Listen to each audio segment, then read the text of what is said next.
Hey everybody, I'm finally back in my car this week.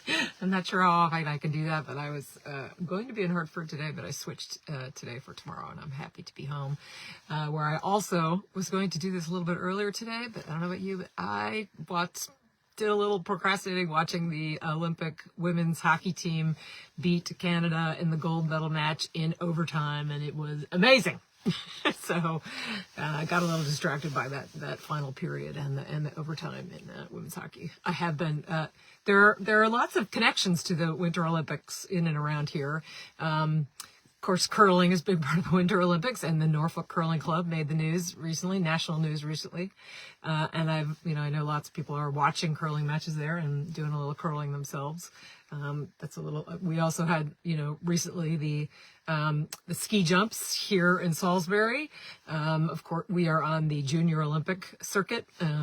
Those jumps, so that's our little connection to that sport. Of course, we have Mohawk Mountain, where there's a lot of alpine skiing going on, family run and operated since 1947, proud part of the 64th district.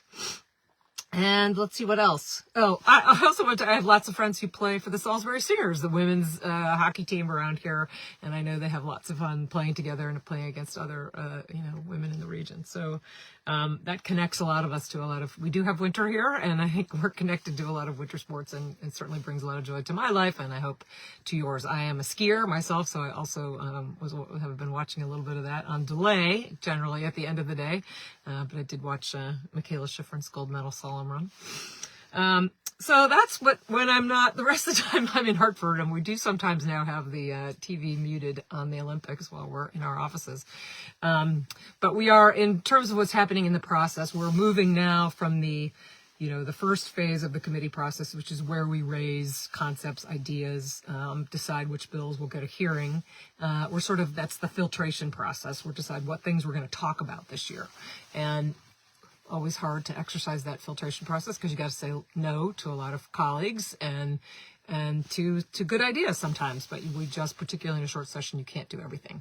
I also want to just note about that concept raising part that often means, as a committee chair, when you put together an agenda, it's going to have a variety of ideas on it. You're not going to, just because it's on an agenda doesn't mean it's an idea that you agree with. It means that you're ready to invite the public into the conversation, or to work a little bit more or to work a little bit more on it to draft it out and figure out how it works, take it the next step.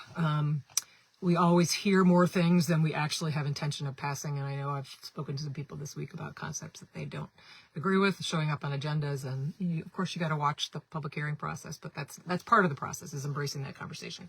But now we're moving to the public hearing part, and in the Environment Committee is, I think, the first public hearing that I'll be a part of tomorrow. And it includes two subjects that are much talked about here. There's a bill on hydrilla, which is a proposal to look at ways to expedite the process. I want to note that actually we'll watch how that goes, but I know, having spoken to a lot of people who've worked on this issue locally, sometimes legislation isn't the answer to things. Sometimes it's building relationships and setting up processes and talking to people and valuing their part of it. And that part, maybe it's a yes and, but that part of it has gone pretty well for our work on Twin Lakes, fighting hydrilla there, which is an invasive lake weed. For those of you who maybe have not been paying as much attention to that, it's a very aggressive species that unless addressed, can sort of take over an entire ecosystem. So it's a pretty serious thing to take care of. Also, there will be a bill on bears that will be heard tomorrow. Specifically, this one comes from suggestions that came right here from the Northwest corner. And basically, they're more moderate suggestions about, for example, there have been issues about, we have legislation that has passed that it made it clear that you can defend your pet if it's being attacked by a bear, but there's some ambiguity about whether you could defend livestock, or sometimes animals are somewhere in between pets and livestock. And so we will add that to the list to make sure that you can, in the moment, also protect not just a pet, but livestock. Also making the permitting process for farmers a little bit easier. We had some really kind of, in my view, ridiculously onerous parts of the process.